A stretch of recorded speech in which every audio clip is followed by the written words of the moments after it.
G'day humans, welcome to the safe space for dangerous ideas. What is going on in our culture and society and politics at the moment? Is cancel culture a thing? Is wokeness a thing anymore? Or are these just punchlines that the right and the people who are grumpy use to denigrate cultural and social progress? I've been a bit confused lately because it's a little bit difficult to get your arms around what's right and what's wrong and what's true and what's not, and make sure that you're not falling into the trap of just looking at cherry-picked outrages in tabloids and on social media and having your view of what's really going on in the world somewhat warped. Enter Yascha Mounk, who has been on the show before, talking about one of his previous books. He has a new book that I absolutely loved. I would go so far as to say it's sort of one of the definitive texts about what's going on in the battle between small L liberalism and identitarianism on the left, and as a result, also on the right, and for all of us. He's an expert on liberal democracy. He's an expert on the rise of populism. He's an academic. He's a professor of the practice of international affairs at Johns Hopkins University. He's a contributing editor at The Atlantic. He's a senior fellow at the Council on Foreign Relations. He has his bona fides, in other words. He also has a podcast called The Good Fight. And quite apart from the fact that he's a genius who speaks English and German and French and Italian and English and is irritatingly well-read and erudite, he has turned his attention now to what he calls the identity trap, or the identity synthesis in some ways. His book is called The Identity Trap, A Story of Ideas and Power in Our Time. It's like drinking from a cool fountain, hearing someone make very lucid criticisms of the moment that we're in without resorting to ad hominem, without resorting to hysteria, whilst giving all due credit and credibility to the good ideas of the other side that he disagrees with. I hope you enjoy as much as I did. Yascha Mounk.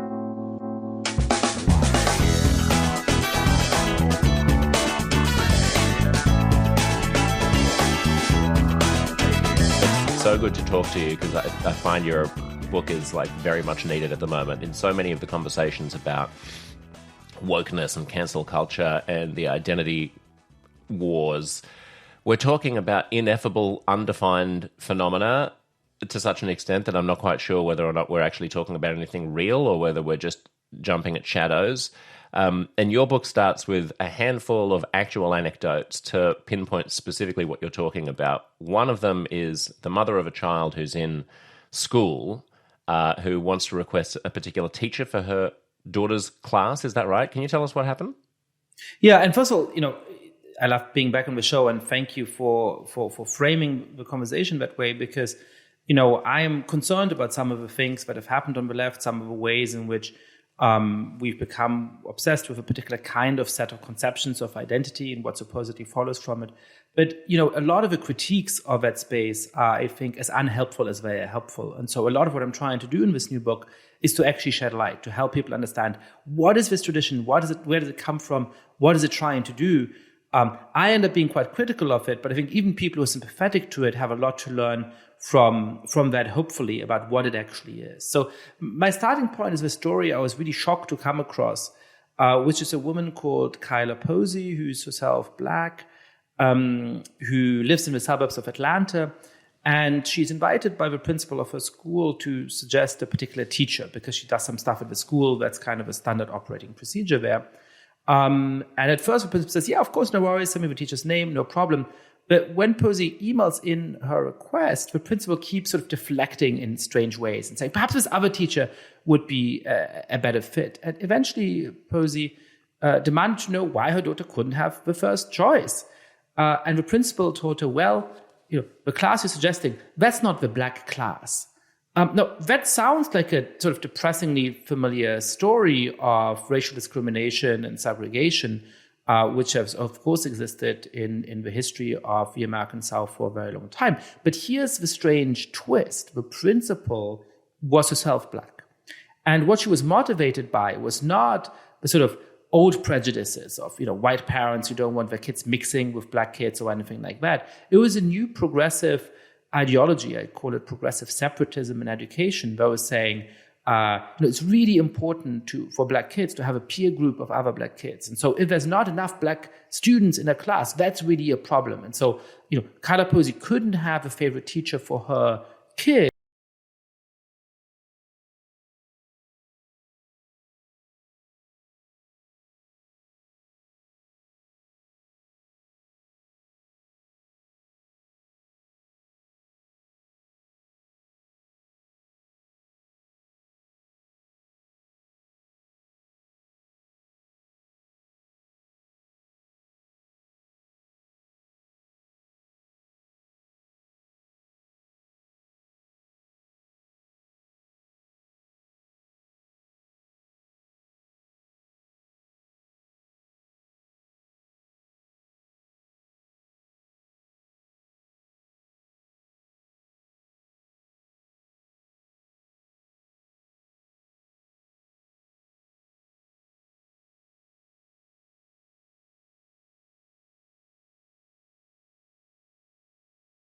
Friends, I want them to have friends from every other racial group as well. And they're going to go and do great things. And they're going to have to be comfortable in every room. And so the idea that it would be to the benefit of them to be in this group that is predominantly black, where at least, a lot of their peer group is black, that's the principal trying to impose some kind of ideology on her that she, who's an educator herself, just felt was wrong-headed. And you say that you were shocked by this, but you shouldn't be, really, because in private schools around America, this has become something of the norm. I mean, you talk about a private school in Rhode Island, Gordon, you talk about a school on the Upper East Side of New York, Dalton, places of privilege, traditionally white privilege, I suppose, that have lent very heavily into dividing children into affinity groups, and as young as kindergartners are being divided up by race to help conceptualize themselves about the history of racial struggle and the comity of racial unity within racial groups, but not between them in the United States. Is that right? Yeah, that's right. There's many more restrictions in the United States on the extent to which public schools can engage in those kinds of explicit forms of, racial separation. And a lot of public schools are doing it anyway. There's, race-based affinity groups at many high schools now that are public high schools. But private schools have considerably more leeway in doing this. And it's becoming quite common. So a lot of the most prestigious schools in the country, really the schools that are most likely to educate the future elite, the kind of schools that presidents of the United States send their kids to, or that very rich people in Manhattan send their kids to, all have this very explicit attempt to affirm racial identity, to make sure that as one quote on the website of Dalton School says, kids end up having the right kind of racial identity. I believe in freedom of association. So, if we were talking here about 15, 16-year-olds saying, I want to be part of a group that meets after school, that emphasizes a certain form of cultural origin, or even a certain politically salient ethnicity within the United States, I would have somewhat mixed feelings about that. But that is one of the freedoms that people should have. And by the time that you're 15 or 16 or 17, I think you have some amount of agency. And if you want to go and hang out with those people who are alike to you in some kind of salient characteristic, I understand why a free society should allow for that, and why a school should allow for that. What we're talking about here is 8-year-olds, 7-year-olds, 6-year-olds, in which the teacher comes into the classroom and tells kids, hey, you are white, you go over there. You are Latino, you go over there. You are African American, you go over there. And that is the set of people who are like you. That is the set of people with whom you should identify. Go ahead. Well, I was just going to say, I mean, it's not just, if it was just education, then I suppose we'd be able to limit this conversation to why are silly rich schools doing playing silly rich games with each other. But you also point to public health during the pandemic as being an example of where it's not about freedom of association. It's actually about the allocation of scarce public health resources like the vaccines when they were first developed, or like the antivirals when they were first developed. And there was this push that was successful in many parts of the United States to direct care rather than being triaged to the neediest, to direct it in a I suppose, a social engineering way to make sure that historically disadvantaged minorities were at the front of the line, even if the individual human beings were less at risk than other, for example, old white people who might need the antivirals more. Yeah, so I think to me the most shocking example of that was that in virtually every country around the world, when vaccines were being rolled out, and unfortunately we only had a limited supply of them in the first months, who got priority? Mostly elderly people, medical workers to some extent and so on. But mostly we were, driven by the fact that older people were vastly more likely to die from COVID than younger people. And the fact that it's quite easy to communicate to the public who's eligible when you have an age cutoff.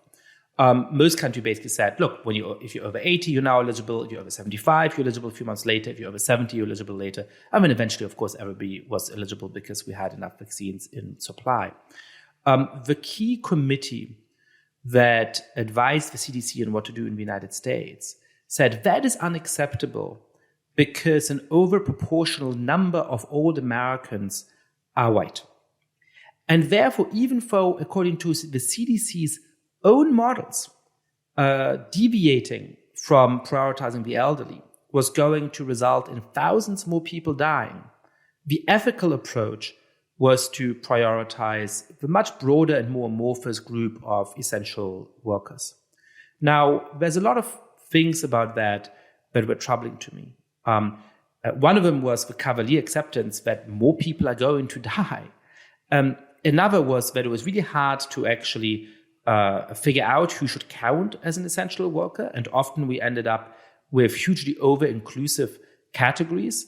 Where at one point I was eligible because I'm a university professor. And even though I wasn't teaching in person, that somehow made me an essential worker who should get priority on the vaccine. And so often you ended up in situations where too many people were eligible. And so there was this fight for appointments. And who won that? People who were highly educated, who had resources, who could go out of their way in order to get vaccinated in remote places, and so on and so forth.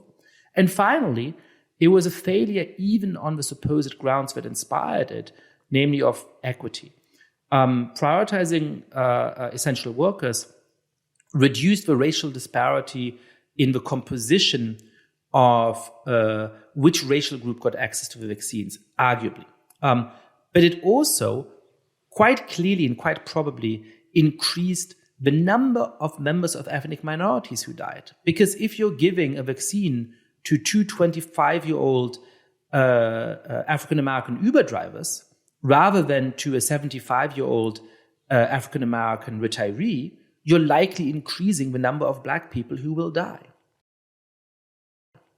Right.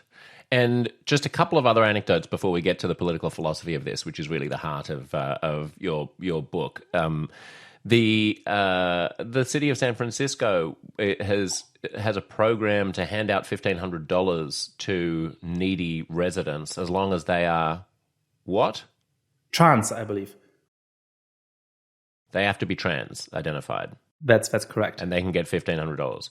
There was a similar one that you don't mention in your book, but that came up in Los Angeles, where the city of West Hollywood was providing funds and benefits to people who identify as LGBTQI+, which tickled me a little bit because the that umbrella has become so large that if you wanted the money, you could basically just, what are they going to do? Are they going to ask me to blow a guy? As long as I can identify as queer in some way, which just means I'm sort of an ally, then presumably I'm eligible. Well, you don't have to because queer in a certain sense... But queer in a certain sense has become a political identity. Right. So one of the sort of change effects of American life today is that so many people now identify as LGBTIQ plus, that actually a majority of people who fall under that category are currently in heterosexual relationships. Wow. Now, obviously, you might be bisexual, and you might genuinely, be a member of a sexual minority and yet currently be in a heterosexual relationship. But it does tell you something about the sort of broadening of this category, that anybody who identifies as not being fully straight, or anybody who experiences any form of same-sex attraction, or anybody who has had any kind of different kind of sexual experience in the past, now identifies themselves as being part of that category, such that actually a majority of people who claim to be queer or gay or lesbian or LGBT in that kind of way, are currently dating somebody of the opposite sex in a way that makes them part of a substitutional majority. I think it sort of tells you a little bit about the strangeness of some of the search for falling to these categories. It's a lot cooler than being straight. Yeah, sure. It's a lot cooler than being straight.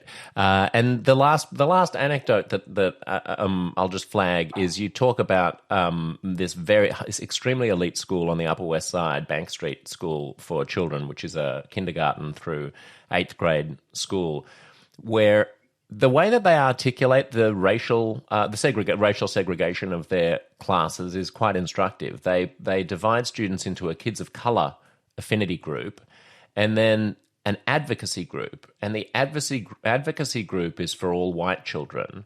And that gives them instruction about raising their awareness of the prevalence of whiteness and of privilege, and encourages those students to own their European ancestry. I think that's useful because there'll be some cohort of people who are hearing this conversation thinking, well, here are a couple of white guys who are just upset that minorities are getting benefits that they've been denied for so long. That is not at all the core of what you're worried about. What you're worried about, and what I found so refreshing about the book, because it's also what I'm worried about, is that opening the Pandora's box of encouraging white people to think about themselves as white, even if you're doing so in order to help them understand their own white privilege, is a dangerous game. The world has been torn apart by identitarian tribal warfare in many places and many times throughout history. So I can detect in the pages of the book a worry from you that we're playing a game that we don't quite know the consequences of, and it may not end up going well for minorities. Is that fair? I mean, you've stolen my thunder there, Josh. I mean, look, some people are very worried that when you have these affinity groups for various minority groups, you obviously have to have some kind of group for white people. And so, one of the conservative worries, which I understand, is to say, are they going to be made to feel bad? Are they going to be shamed? And I certainly don't think that shaming kids is a good pedagogical strategy, but I sort of am a little bit less worried because I don't think most people are that vulnerable, and if you have to sit through some uncomfortable lessons, so be it. But I think that the assumption about what's going to happen in that group is really naive. And if there's one thing that we can learn from group psychology, and frankly one thing that we can learn from human history, is that who you think of as a member of your own group is quite malleable.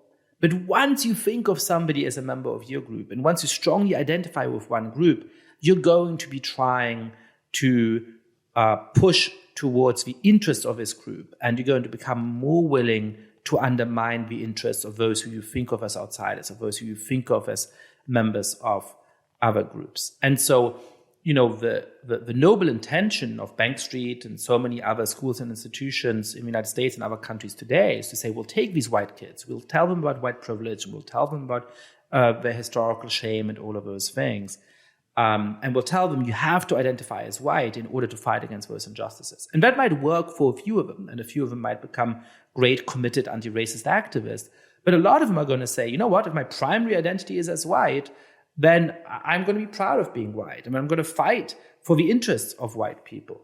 And given that, by the way, white people retain quite a lot of power in the United States and in other countries, that might be quite effective at doing that. And to think that this is somehow what's going to lead us towards a more just society that is more responsive to the real discrimination that persists against minority groups, to the real historical flaws that our societies have, I think is just deeply and thoroughly naive. And so you're right that to me, a lot of why I decided to write this book, even though I might not make a lot of friends doing so, a lot of the reason why I want to write about this is that it just, I think, is going to make it harder to achieve a kind of society in which I want to live, in which I think most of us want to live.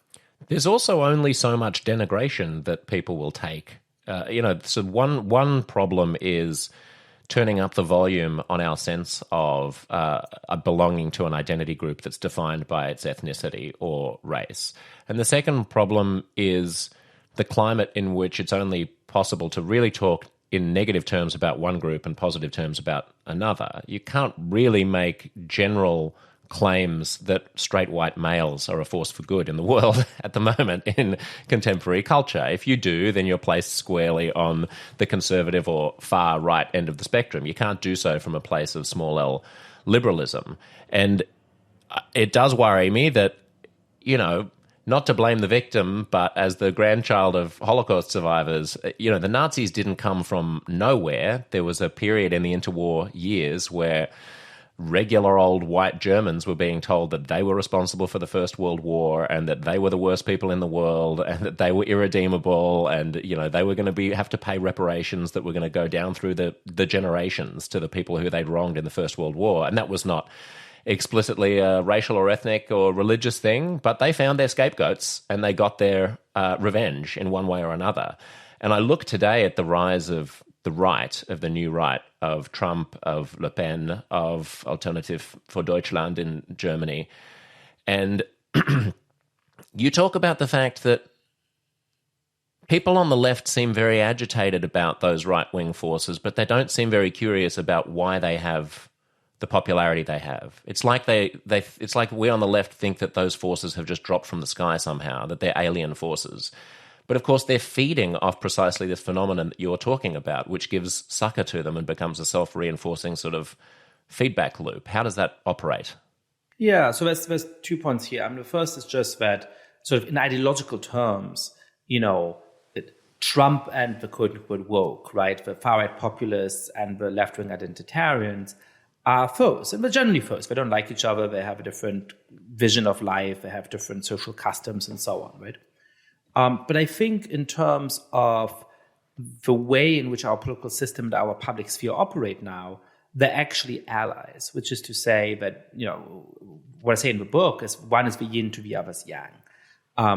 The election of Donald Trump tremendously helped the people most obsessed with identity and who are pushing the most extreme ideas about identity to gain a foothold and then to come to control a lot of the mainstream institutions in the United States, because it became really hard to criticize anybody on the left without being seen as somehow giving succor to this genuinely scary force on the right. And of course, one of the things that gives a lot of emotional power to the sort of far-right political space, but that also makes a lot of people who are more moderate tempted to go and vote for the far right, especially in countries like the United States where you only have two choices, is the fact that we look at some of the left at the moment and say, you all have lost your bearings and you're embracing stuff that I find to be, really quite noxious and wrong-headed. And so I'm going to look to somebody to protect me from this stuff. And so my political project is to argue for the basic institutions of liberal democracy, the basic institutions of our political system, to argue for our perfectibility, for our ability to make genuine progress through reform rather than revolution, for our ability to make progress that I think is evident in the fact that our societies today are far from perfect, include a lot of genuine injustices, but are much better than there would have been 100 or 50 or even 25 years ago. And I think it's in making the case for an optimistic vision of a broad political middle, whether you're more on the left or more on the right, that can actually resist those kind of forces. I want to say something else that responds to your mention of your biography and of Germany. So, I'm Jewish and I grew up in Germany. And my concern is a little bit about what that kind of discourse might do to members of the majority. And it's interesting that in one kind of context, as you said earlier, you and I might just be seen as sort of, straight white men. Definitely not straight. But in the context in which I grew up, I'm so sorry to assume. But in another context, that's not how I was raised, which is to say that in the society in which I grew up, I was part of a victim group, right? I was part of the sort of exotic victim of the Jews who were, central to how Germans fought about their own identity and their own nation. And so I experienced some anti-Semitism, which was unpleasant. But I also experienced a lot of very, very well-meaning philo-Semitism of people who had never really met a Jew in real life, but who were so obsessed with the guilt of their country in the Holocaust that when they met me and when they realized I was Jewish, they needed to demonstrate to me that they were the good Germans. And they were going to treat me in an especially nice way. And they were going to be super careful about every word they said. And perhaps they were super nervous in how they talked to me. And look, these were good people who were full of good intentions. And I don't think they were evil. On the contrary, I think they were in some ways some of the best people in the society, really trying to make the society better. But you know what? That did more to make me feel alienated and to make me feel patronized and to make me feel like I wasn't their equal than even some of the anti-Semites. If somebody's anti-Semitic, you can say, you asshole, I don't feel inferior to you, fuck off, right? If somebody is, being super nice, but in a slightly creepy way, it's really hard to actually have a friendship with them. It's really hard to actually feel like you can be equals. And so one of the things I worry about is that some of the kind of social and they know that. They know that as well when they're doing it.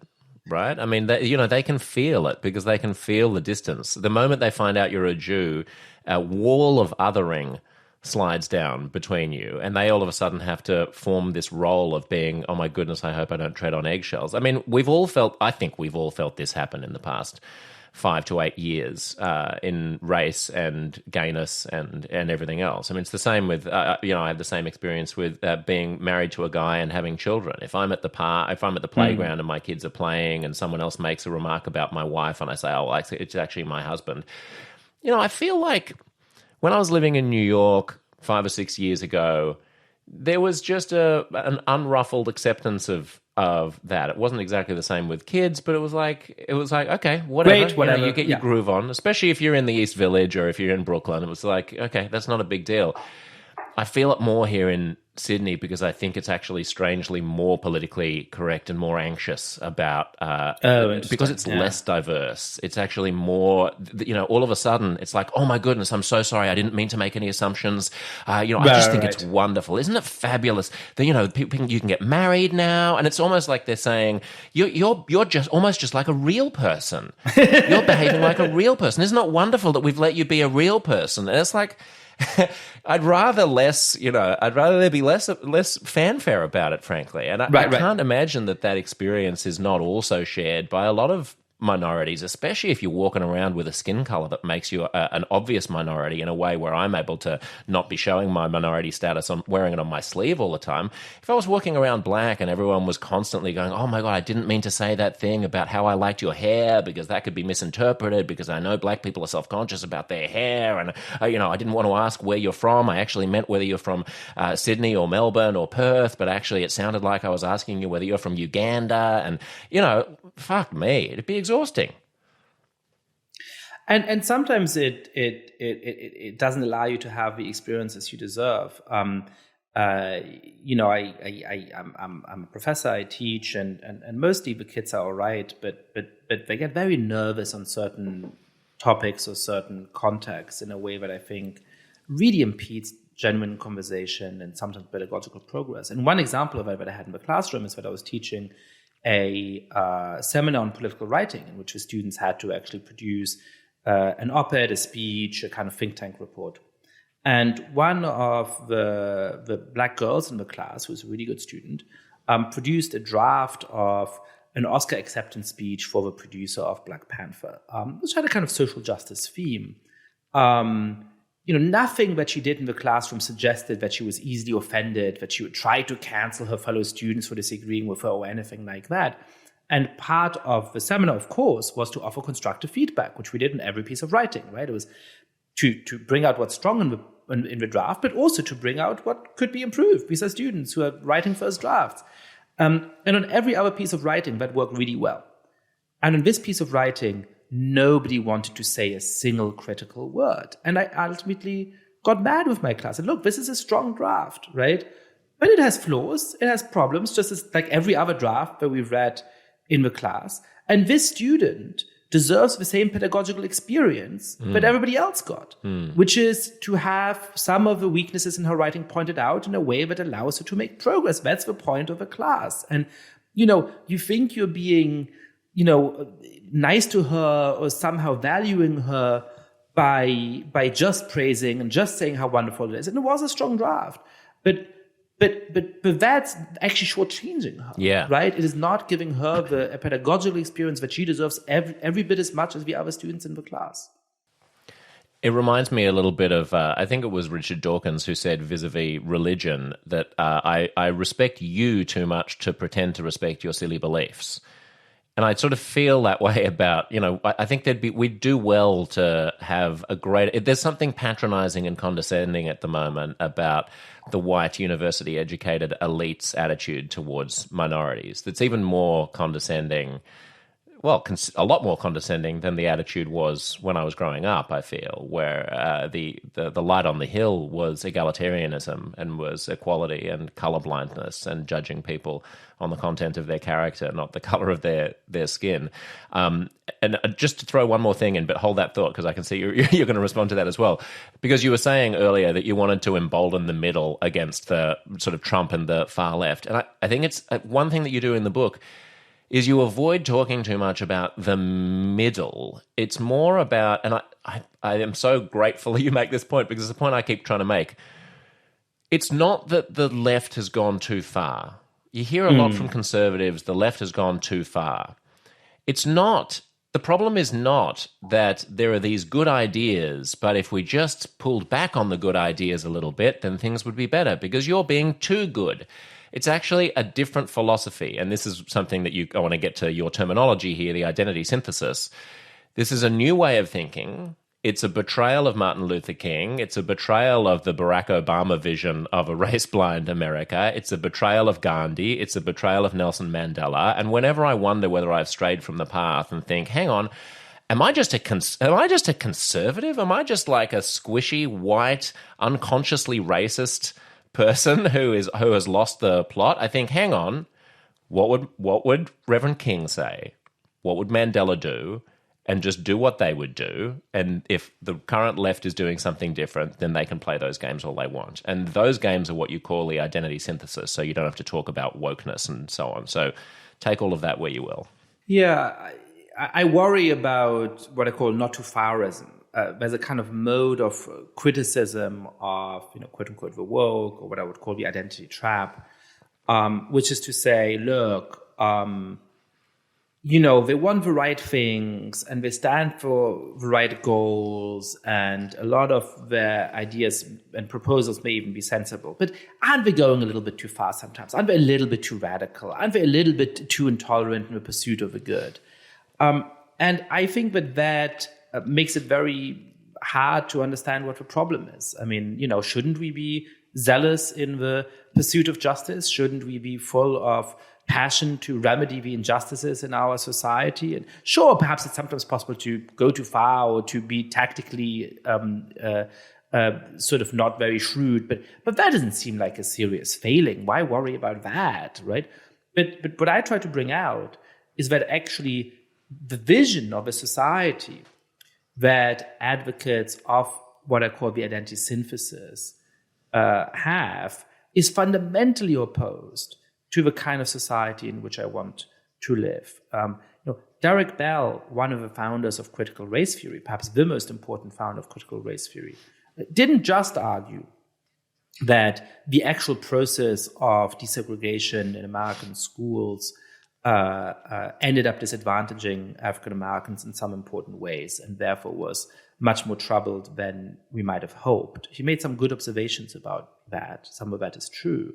He concluded that perhaps we should have actually gone for separate but truly equal. Rather than integrating schools, perhaps we should have just bolstered the quality and the resources of Black schools in such a way that we would have had, good Black schools which were essentially segregated. That is, in my mind, the wrong consequence to draw from some of his smart and interesting observations. I'll give you another example. I have a chapter on cultural appropriation.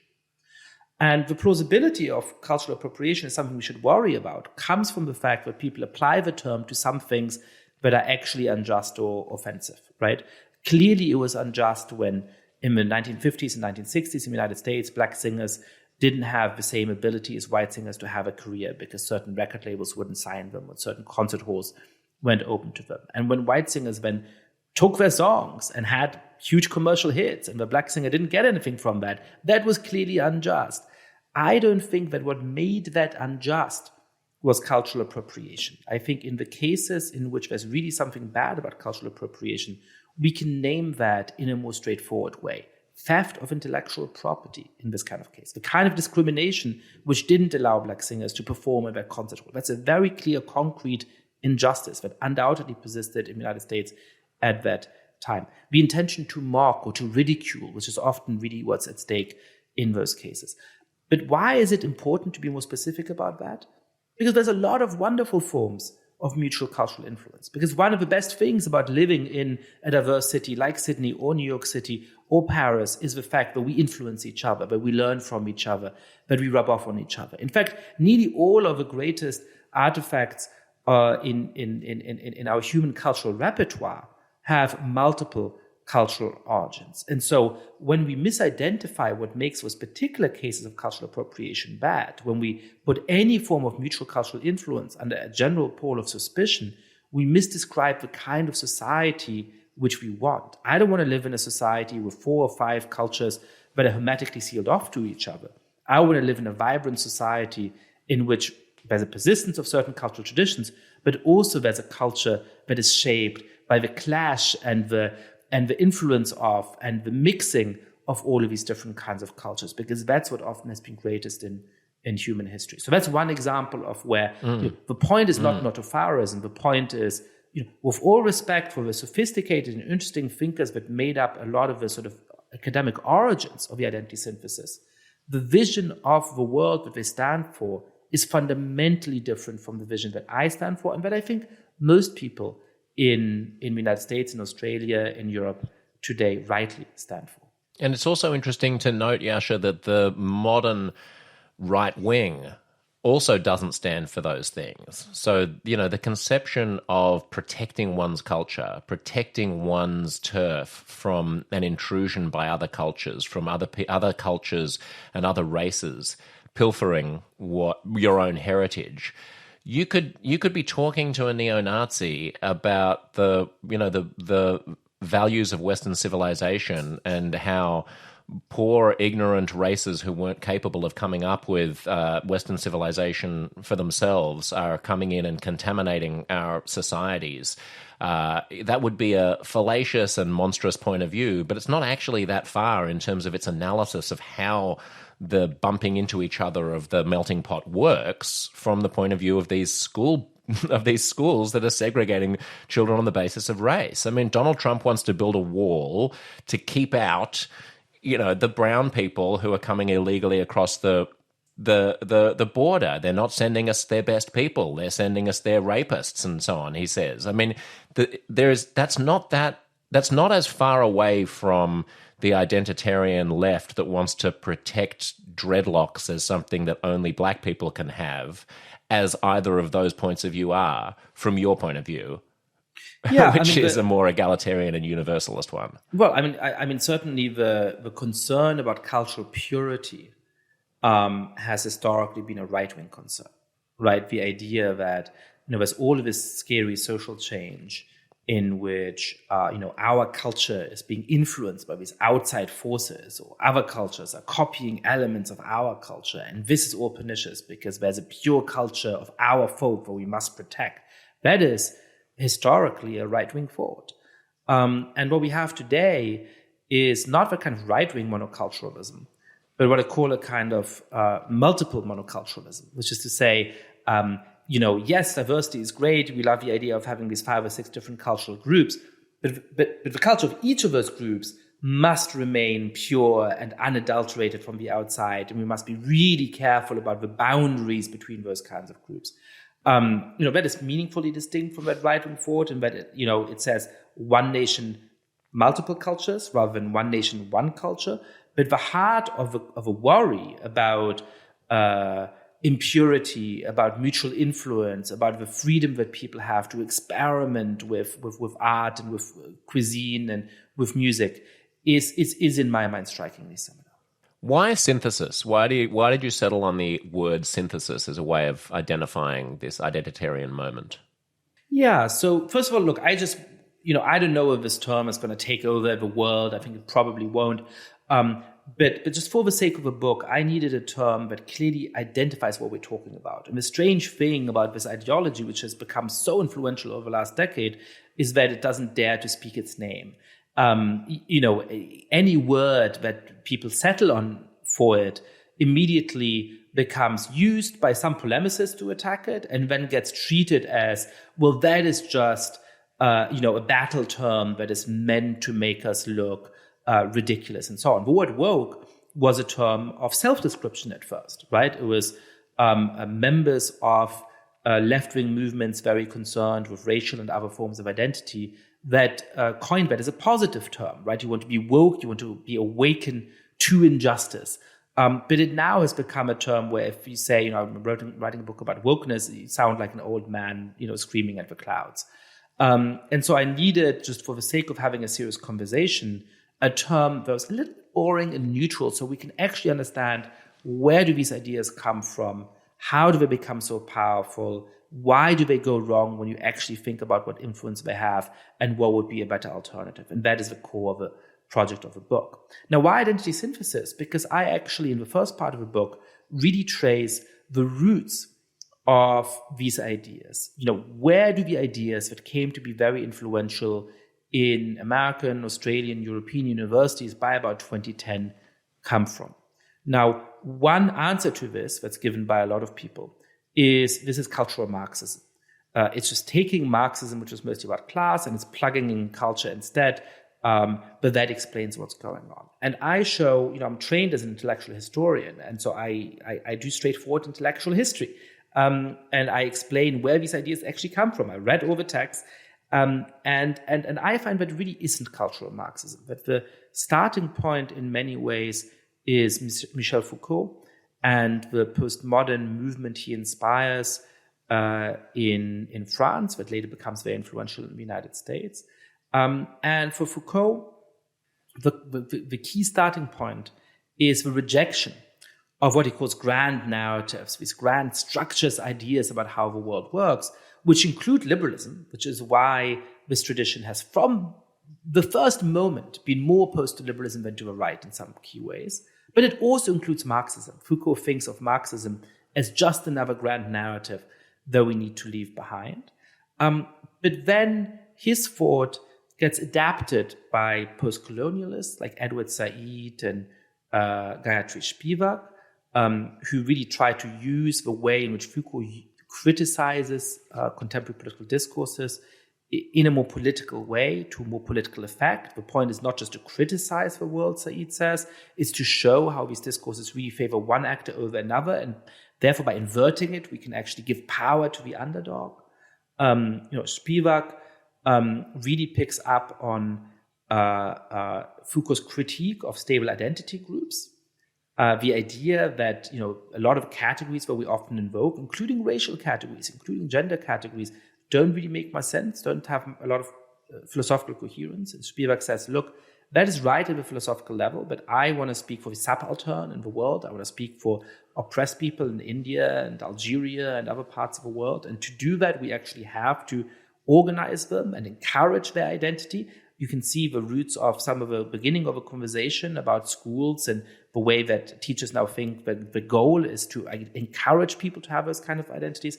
And so Spivak argues for a form of strategic essentialism, in which we sort of pretend that this essentialist account of identity is right for strategic purposes, to organize people politically, say, yes, we are members of X group, and as members of X group, we're going to fight for our rights and our collective interests.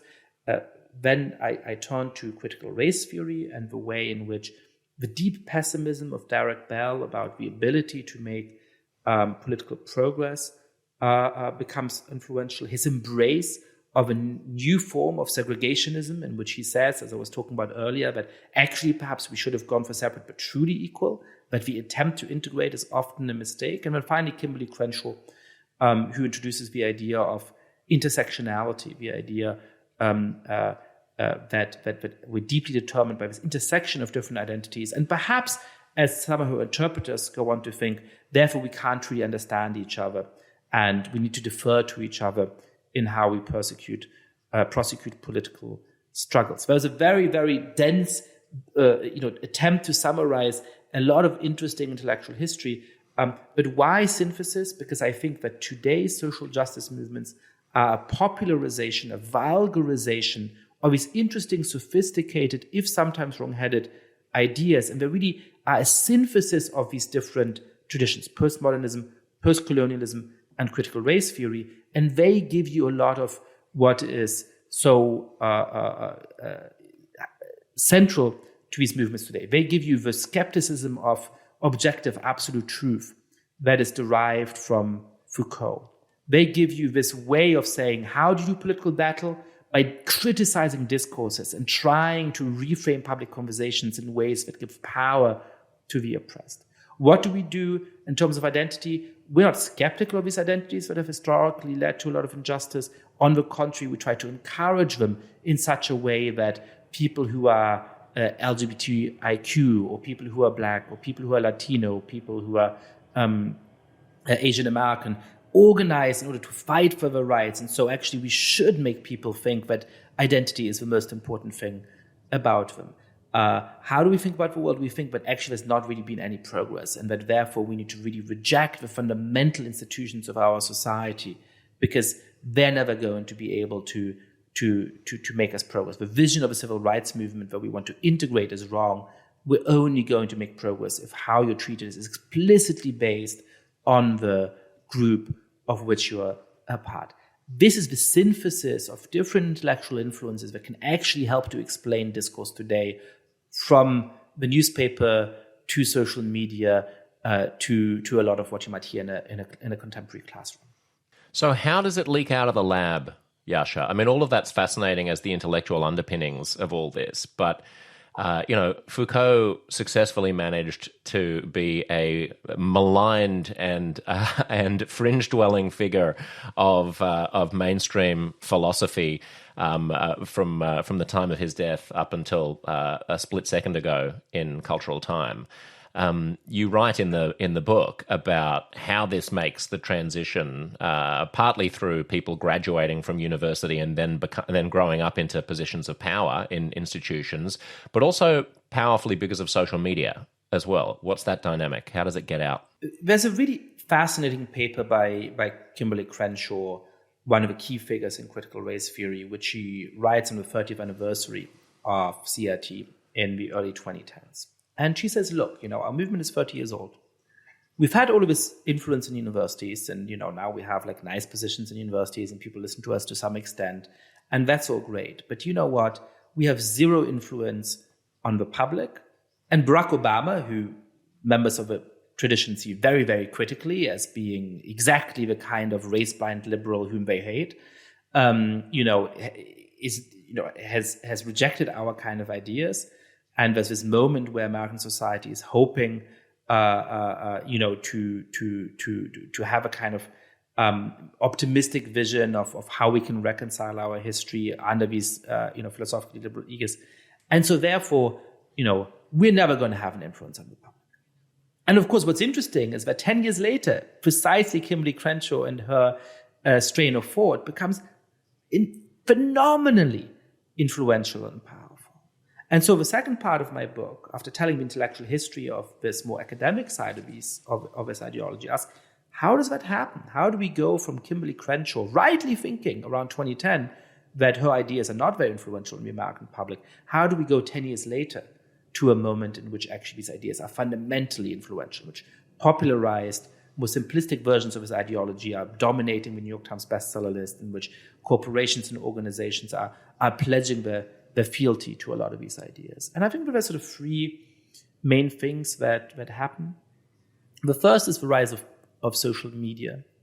And that is important in a number of ways. First of all, it encourages a tremendous amount of experimentation with identity.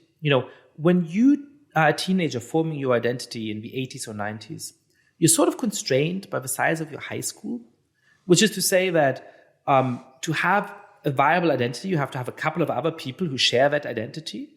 And so if it's a relatively small environment you're in, it's just got to be 4 or 5% of a population that share this identity for it to really be meaningful in your context. You can't get it off the ground otherwise. Well, what happens with platforms like Tumblr is that you have a self-tagging mechanism that allows you to reach people who are really far-flung. And so suddenly you can have an identity that only a few thousand people around the world share, but that's enough to build a community, to find each other, to get deeper and deeper into it, to encourage each other to adhere more and more by that form of identity. And then you need something to hold those different identity groups together. So for the first time, you get this kind of overarching ideology about identity and how you should think about it and how it should be respectful and deferential to it, to sort of hold together those different tribes on platforms like Tumblr. And then you start to get that in the written form, in places like Ford Catalog and everydayfeminism.com and salon.com eventually. And some of that goes viral in part because on social media, you're connected to people who share an identity group. So, in 2012 or 2013, when Vox.com is founded, most of its visitors still go to the website. And that means that the articles that they can publish have to appeal to a lot of average readers, because otherwise you'll stop coming back to the website if most of the articles on there just aren't of interest to you. By 2015, 2016, most of the article traffic comes from social media. And that means that you can find 9 out of 10 of the articles to be super boring because they're not relevant to you. But if 1 out of the 10 of them really resonates and you share it within those identity-based social networks, it's going to go super viral and there's going to be lots of readers. And so that really shifts what kind of articles even new mainstream-ish publications like Vox publish. And when they become phenomenally successful and have lots of young writers who thrive in this way, they get scooped up by the Washington Post and the New York Times.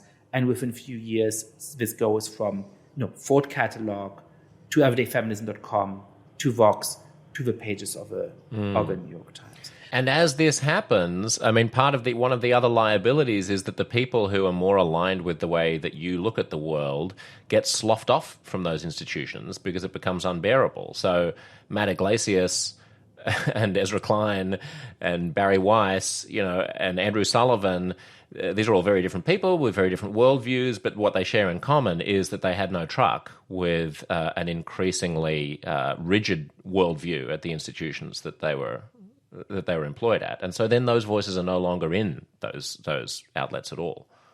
That's correct. And that's connected to a second mechanism I talk about, which is the short march through the institutions. So another thing that happens is that by 2010, you go to an elite university in the United States and you will encounter the ideas of the identity synthesis in a lot of classrooms, no matter what your major is, because of distribution requirements and other things. And you will also encounter it very, very strongly in the trainings of the increasingly powerful class of bureaucrats on campus.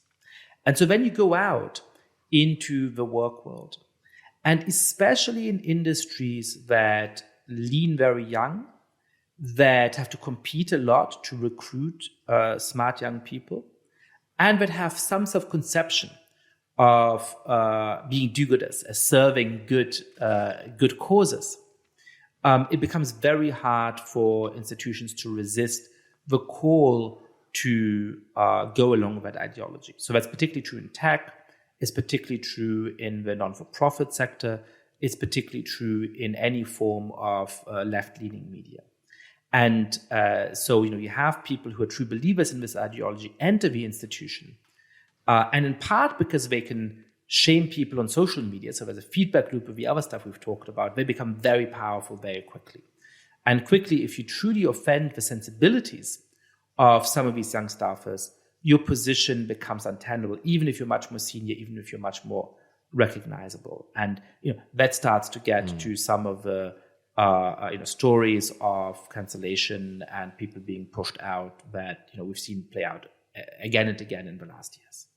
And then perhaps just very quickly a third element, and then you really have a transformation, is then Trump gets elected. And what happens is that usually humans are actually quite tolerant of in-group dissenters. In general, they actually understand that, if you're historically of the left and you have, a little bit of chops to show that, and you're saying, hey, I'm not, on the other side, I just worry about some of the ideological changes on our own side, and I think that this might be counterproductive and perhaps not setting up the kind of world we want, people actually might be open to listening. Unless, and there's really strong social science research on this, unless there's a condition of threat, unless you feel like our group is under attack. And under those circumstances, this tolerance towards in-group dissenters actually turns into special hostility. They're often then seen more negatively than even an out-group critic, because suddenly you're a traitor. So the line just dropped out and we've had to reconnect, but I know that we also share a lot of thoughts about free speech. Talk to me. Why is free speech important? What is free speech? Yeah, so, there are sort of traditional arguments about free speech, which I think are really interesting and important, right? So when you read John Stuart Mill's on liberty, he tells you about all the great things that you get from having free speech. He emphasizes that it's important in the pursuit of truth, that for many millennia, some of the most important voices that allow discoveries for humans were shut up, and some of the points may have gotten lost. He says that actually, even if somebody's arguing for something that turns out to be false, it's important to let them speak, because we won't know our own ideas, our own case properly if we don't have anybody speaking against them. And I think those are all right and good. But too much of the case for free speech at a moment when it's really threatened. Can I just push back on that for 1 second from the perspective of the new way of thinking about things, in the sense that, so that John Stuart Mill position seems quaint and a little bit trite and maybe twee to people on the progressive, I guess, identity synthesis left at the moment, in the sense that what I hear is there are certain truths that we can just all agree on don't need to be in the public square. Kill all the Jews is not a point of view that actually needs airing. The chances of that being an insightful position that needs to be interrogated are so low that there is no great harm in ruling it out. Similarly, trans people are depraved and confused and should not be allowed to access medical care under any circumstances. We can just rule that out. And that in every era we have taboos that we rule out of the public square, and there is a sort of marching vanguard of new norms that redefine the rules. And at every point in time, there are middle-aged white guys waving their fists in the air and railing at kids these days who want to do all these crazy things, like ban them from slapping women on the butts in the workplace and ban them from using the N-word. But we just change the rules about what's okay and what's not okay, and we have new contours for the conversation. And as long as you don't get too carried away, all you have to do is say, this is what hate speech is. We don't condone hate speech, and therefore these ideas are ruled out. And so what's your response to that? I mean, are you okay with that, or is there a John Stuart Millian response to that? No, that's exactly why I think that the John Stuart Mill case, which I think is important, I agree with, is not enough. Because it's not enough to respond to those kinds of critiques. And that's why I actually focus, in my case for free speech, not on the great things that we get out of having free speech, which I think are real. I focus on the terrible things that happen if you don't have free speech. And so my main answer to the progressive left on the count of free speech is that they've sort of suffered this kind of strange delusion where, a lot of the advocacy of safe spaces, of limits on free speech, of speech codes, started on these highly progressive college campuses. And that's important because the left rightly assumed that in those spaces, they hold the power. They would get to decide what is sayable and what is not sayable, what is allowed and what is not allowed.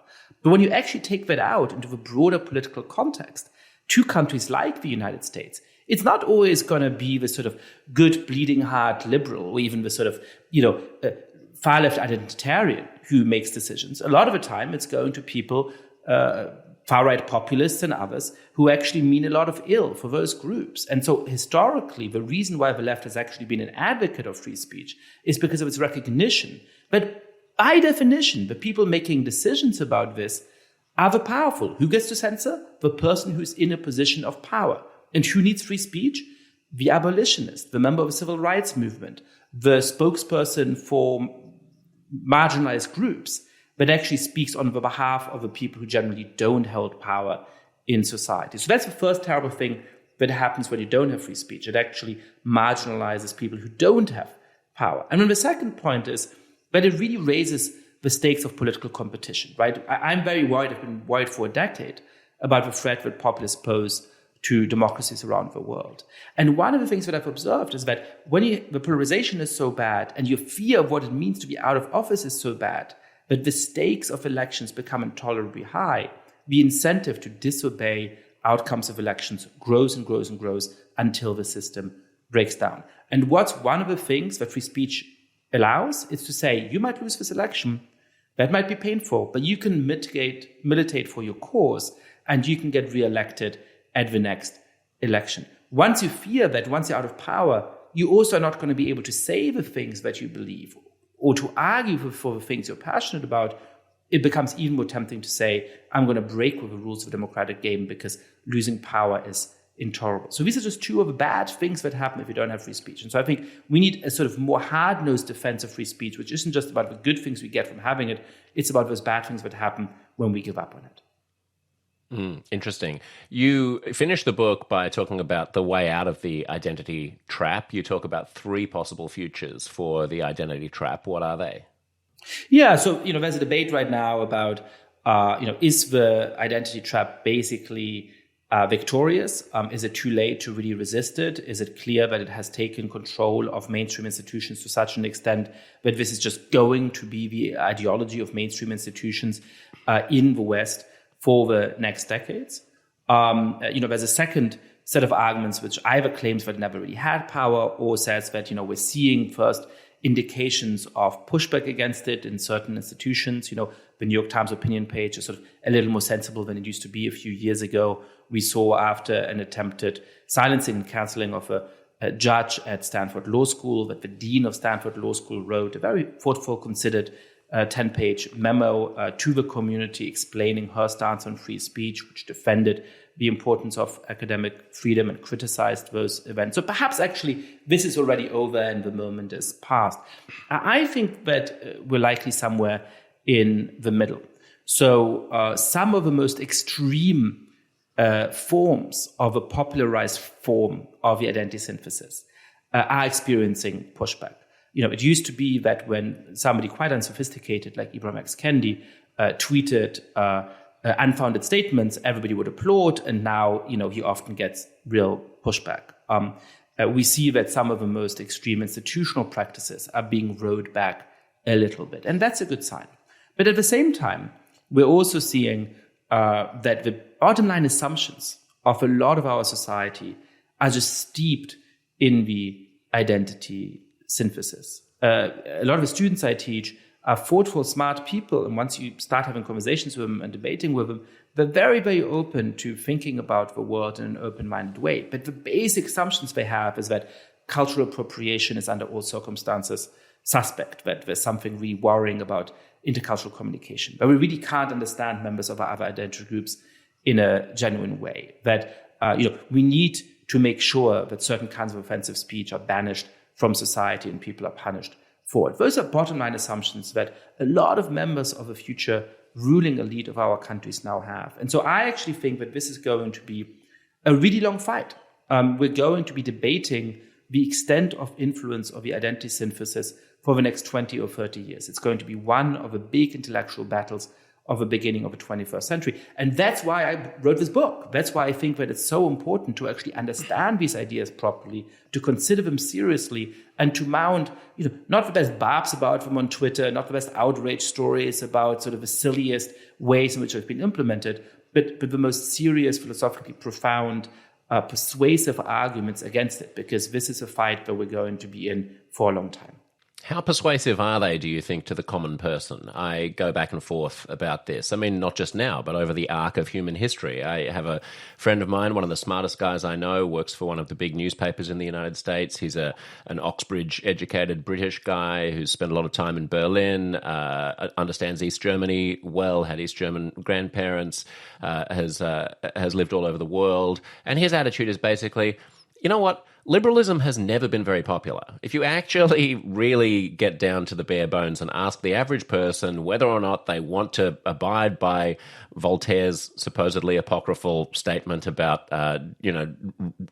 hating what you say but defending to the death your right to say it, they don't really want that. They want to live around people who kind of think like them and behave like them, and they are quite comfortable with a certain level of authoritarianism as long as it suits their prejudices. And we've had a brief window, either in the post-war period or since the Enlightenment, depending on how far you want to cast back the calendar, in which smaller liberals have been ascendant, and they have created the greatest opulence and the most sophisticated democratic societies that the world has ever known. But there's no reason why that isn't just a blip in the longer-term history of humankind. Most of our lives have been tribal and hostile and authoritarian, and maybe our future is as well. What do you make of that depressing point of view? Well, two thoughts about this. I mean, the first is that I do worry about the extent to which humans have a tendency to be groupish, to form groups, favor the in-group over the out-group.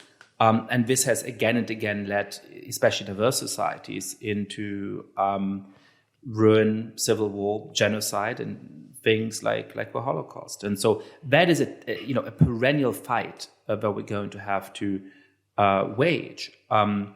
I think I'm a little bit more optimistic about the extent to which ordinary citizens today in Australia, in the United Kingdom, in Germany, and in many other parts of the world, in Japan and Taiwan and other places, are liberal. And that doesn't mean that they've read John Stuart Mill and are able to recite those principles. It doesn't even mean that they might not sometimes be tempted when somebody says, really unpleasant, awful things. I'll just shut up. Let's just get this person shut up, right? But I do think that when we adopt really illiberal customs, when they see people being punished in unfair ways, when they feel the dominance of a discourse that they are strongly incentivized not to speak up against on pain of losing their job, they feel really uncomfortable with that. They actually recognize forms of illiberalism and oppose them. And so I think what we need to do in order to win the discourse, as it were, is to have better, more sophisticated responses. One of the things I try to do in the book is to say, look, ultimately this tradition I've been talking about, which really is at its heart an attack on liberalism, you can boil it down to three basic propositions. The first of it is that identity, especially race and gender and sexual orientation, is the fundamental prism for understanding the world. Second, that a lot of the time the sort of nice talk that liberals have about the principles of the United States Constitution or the great ideas of equality, all men are born equal and so on. That's just pulling wool over people's eyes because it's always hidden a lot of discrimination and so on. And that's always been its purpose, right? And then thirdly, we've not made any progress, right? As somebody like Derek Bell would say, things aren't any better today on race than they were 50 or 25 years ago. That is power because it contains the kernel of a truth. But what we need is a sophisticated response which is able to recognize those injustices and formulate a much more realistic and, by the way, upbeat, ambitious response about the kind of society we want to build. So what I say in response is that, yes, of course, one of the prisms we need to understand the world is identity. Some of the important facts about the world are about things like race and gender and sexual orientation. But that's not the only prism. We also need to think about economic class, about religion, about people's convictions. You cannot understand the world in a monocausal way. There's different kinds of forces going on. Secondly, that yes, of course, liberal societies have never fully lived up to the kind of aspirations they had. But we have actually made significant progress. The United States today is much better on race than it was 50 years ago. Australia today is much better on gender than it was 50 years ago. And so you know what? Instead of being cynical and giving up on the idea to live up to these ideals, we actually need to fight to live up to them and build these better societies. And that, in the end, is the best defense against the kind of tribalism that you talk about. Because when people have no hope for the future, when they just feel that they're being cast as a bad guy, or that society is always going to be fundamentally a zero-sum battle between different identity groups, that is when they're tempted to go back into the kind of tribalism that has historically been most destructive of freedom, of prosperity, of peace, and of all the wonderful things we have today in our society. So the ability to be friends with each other across different lines of identity, of engaging with each other, of meeting new people, of living in a really vibrant, forward-looking society. And that brings us to the specific recommendations that you have about how to argue against the identity trap, which is how you basically end the book. The first of which is to claim the moral high ground. Can you talk us through how we should react to this moment? Yeah, look, I think a lot of what happens when people try to speak up against an ideology that in many spaces is quite dominant, and it can feel scary to speak up against it, is one of two things. Either they're so apologetic from the first moment that they kind of look and feel guilty. Like, oh, I mean, I really hate to disagree, but, I feel bad to say this, but isn't it true that, and that immediately seeds the moral high ground where you're impersonating somebody who seems to be shifty and nervous and have sort of bad intentions, right? You also waste a lot of people's time. It's what I call the throat clearing process of talking about anything. If you're talking about whether or not something that might be trite, let's suppose you think that there's limited utility in having what has become the norm in Australia, which is an acknowledgement of country before every Zoom meeting that you have with your colleagues, a land acknowledgement about the traditional owners of the land. Unless you are a First Nations person yourself, to question whether or not the script that people are reading is useful in improving the lives of disadvantaged First Nations Australians, you would have to precede that with 45 seconds of saying, look, as a non-First Nations Australian, as a white person, I know that, and as a man, obviously, and I'm speaking from a place of privilege, but nonetheless, do you think that maybe when we conduct these meetings, we could X, Y, Z? There's a huge, there's just an attentional and cultural and time cost in broaching any subject because of the caveats that you need to put on up front. And I agree with you. I think that a more robust and frank and bullshit-free diving into the actual meat of the conversation would probably be bracing and useful for everybody. Right, and you can never, the attempt is always to show your bona fides, but nothing, it'll always ring false, and nothing you do is going to have to. Of course, I care deeply about, you always feel nervous and shifty, and it just puts you on the wrong foot. Now, what I also don't think works, which I also see, is a kind of abrasiveness, right? Like, you're going to hate what I say anyway, and so I'm just going to say this as a barb, and, like I'm going to play the role of a jerk because I know you're going to, try to cancel me, whatever I say, right? And I think that's also starting off on the wrong foot. Look, I wrote this book, I'm talking about this to you because these are my most fundamental convictions. And my most fundamental convictions about how to build a good and just and tolerant society in which we all, to the extent possible, can live up to our potential. And we can have meaningful lives. I might be wrong about that. I might be wrong on some of the things I said today. Perhaps somebody will convince me otherwise, and that's fine. But I have nothing to be ashamed of. I'm speaking from the bottom of my heart for the kind of society in which I want to live, in which I think a lot of us want to live. And so I think if you speak with that authenticity, and if you don't try to offend people needlessly, you don't try to be a jerk, you also don't over apologize, you simply have the self-confidence and the courage to say, these are my fundamental convictions, and that's why I'm raising my voice, that's why I'm speaking up about it. I think it just signals the right kind of attitude. And the other point that you make on that is that remember that you're always trying to appeal to the reasonable majority, and that people who are currently against you, who are currently your adversaries, could be your allies tomorrow. So don't become a reactionary, as you say. Don't become a jerk. Speak in ways that are as unifying as possible and make common cause with as many people as you can. Yeah, and one of the things that's striking to me is that some of the most interesting critics of this tradition once believed in it deeply.